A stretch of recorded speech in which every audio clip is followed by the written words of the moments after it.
Selama pandemi, sebagian masyarakat mulai menekuni hobi yang bisa mendatangkan rupiah. Salah satunya berkebun tanpa memakai media tanam atau hidroponik.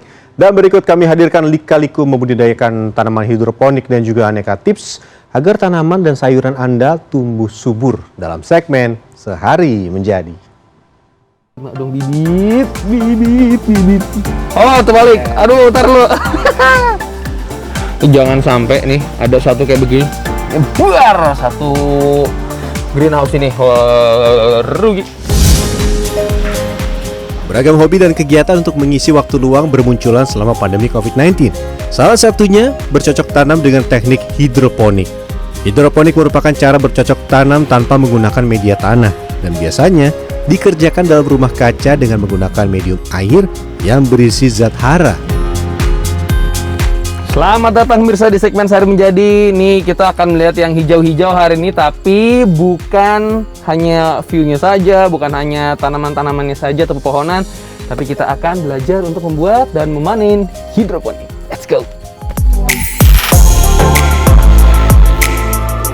Salah satu sentra budidaya sayuran hidroponik ada di Desa Sukamakmur, Kecamatan Sukamakmur, Kabupaten Bogor, Jawa Barat. Dari greenhouse yang dibangun pada Juni 2021 lalu ini, setiap bulannya mampu menghasilkan 400 kg aneka sayuran hidroponik. Ada beberapa hal yang harus disiapkan untuk menjadi seorang petani sayur hidroponik. Salah satunya media tanam berupa talang air. Hal ini dikarenakan seluruh kebutuhan nutrisi dari sayuran yang ditanam secara hidroponik didapat dari air. Ini sudah bersih ini ya? Iya, kalau nggak bersih, kata abangnya nanti si lumut-lumut ini akan bikin si wadahnya atau rokolnya menjadi cepat kotor.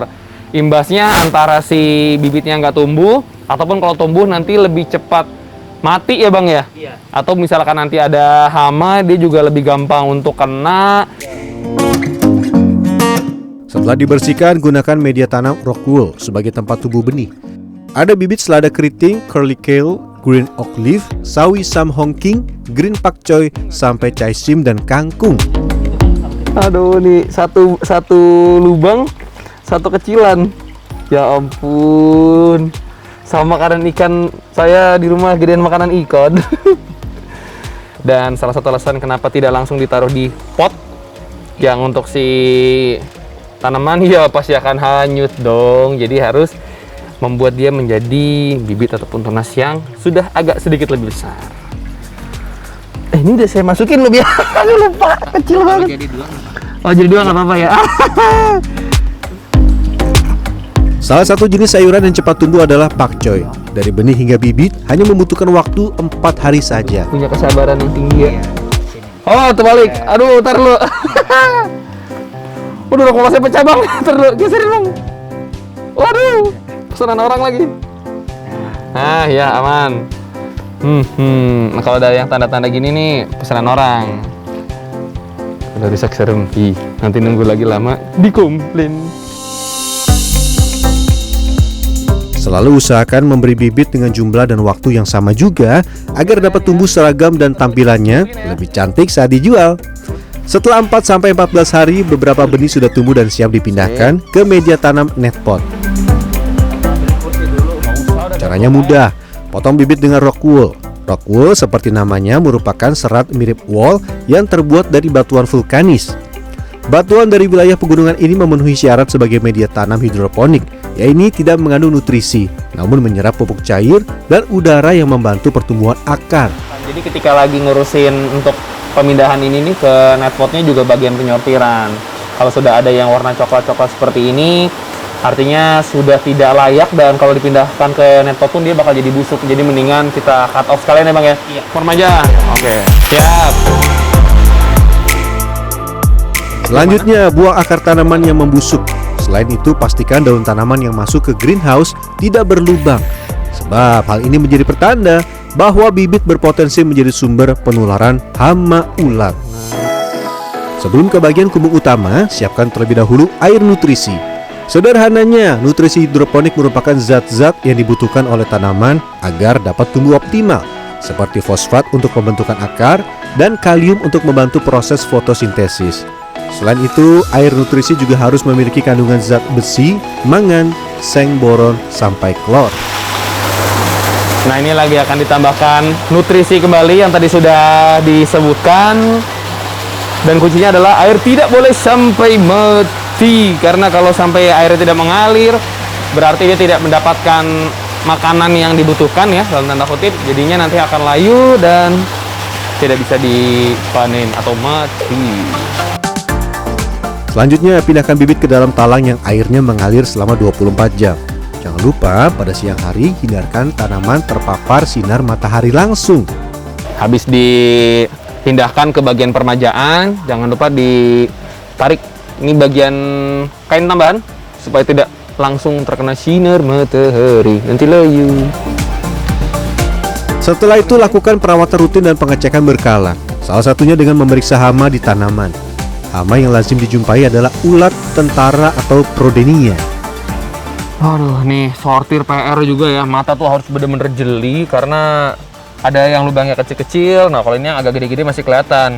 Kalau ada yang lubang-lubang begini langsung diambil ya Bang ya? Iya. Ini biasanya ada ulat mana nih? Ah, tuh dia, baru dibilang. Ini jangan sampai nih ada satu kayak begini. Nyebar satu greenhouse ini. Nah, ini yang kita tunggu-tunggu. Panen. Di tempat ini ada 20 jenis sayuran yang dibudidayakan dengan cara hidroponik. Dan yang dipanen saat ini adalah sawi pagoda. Sawi pagoda atau orang menyebutnya takechai alias tatsoi merupakan jenis sawi yang berasal dari Tiongkok. Di sini sawi pagoda dijual Rp14.000 untuk setiap 250 gramnya. Ketika panen memang ternyata sederhana ya, cuma ngambil, nyomot segala macem. Tapi kita juga harus memilih, nggak langsung semuanya nih kita ambil ataupun kita panen, harus yang dalam ukuran yang sesuai ataupun ukurannya mirip-mirip dan seragam. Sayuran yang dipanen selanjutnya adalah selada air. Selada merupakan salah satu sayuran tertua yang dikonsumsi oleh manusia. Selada air kaya akan sulfur, nitrogen, dan iodium. Pastikan juga rokul tidak dibuang dan masih lembab ketika dikemas. Karena inilah salah satu cara membuat sayuran tahan lebih lama. Potek. Ini selada. Biasanya kan kalau peliputan perkulineran dimasak dulu, tapi ada beberapa yang bisa langsung dikonsumsi nih selada. Sangat crunchy ya. Tipikal kalau airnya mengalir maksimal. Manis loh Bang. Manis loh. Selada air dibanderol Rp15.000 per 250 gram. Jika dibanding selada yang biasa ditemui di pasaran, harga selada air lebih tinggi atau 3 kali lipatnya. Ada sejumlah alasan kenapa sayuran hidroponik dijual dengan harga lebih tinggi. Beberapa di antaranya adalah sayuran selalu segar, bebas dari hama dan pestisida. Yang sudah tidak ada yang bagian kecil-kecilnya atau yang masih dalam tanda kutip tunasnya. Bagian akarnya juga sudah digulung dengan rapi, baru setelah ini ditimbang. Seger bet. Selesai dipanen, kesegaran sayuran hidroponik bisa bertahan hingga 7 hari. Sedangkan sayuran yang ditanam secara konvensional hanya bertahan 3 hari. Ada beberapa yang berlubang seperti ini nih. Ini jangan sampai jual ke pelanggan karena tentunya tidak jadi perfect. Dicabut tapi nyabutnya nggak narik turun, tapi pelan-pelan kayak krik. Nah, supaya bagian yang luar-luarnya tidak ikut terbawa. Kelebihan bercocok tanam secara hidroponik ini adalah bisa menggunakan tempat terbatas. Di tempat ini seluruh sayuran ditanam di ketinggian yang sama. Tujuannya agar terkena sinar matahari yang sama dan tumbuh seragam. Selain itu, pastikan air selalu mengalir selama 24 jam dan sirkulasi udara terjaga. Kipas angin bisa digunakan agar suhu tidak terlalu kering dan terjaga kelembapannya. Pemirsa, ini air ya, air, bukan pestisida nih, bukan. Karena di beberapa tanaman, di beberapa greenhouse lebih tepatnya, dia suka kotor karena debu. Kalau di sini karena si bambunya juga Bang ya? Iya. Bambunya juga suka ada serpihannya, jadi harus dicuci sampai bersih.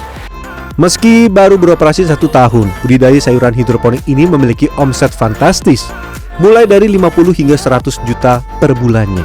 Namun usaha ini tidak selalu berjalan mulus. Selain hama yang menjadi musuh utama, pemilik usaha juga pernah gagal panen akibat listrik mati. Listrik mati membuat aliran pun terhenti.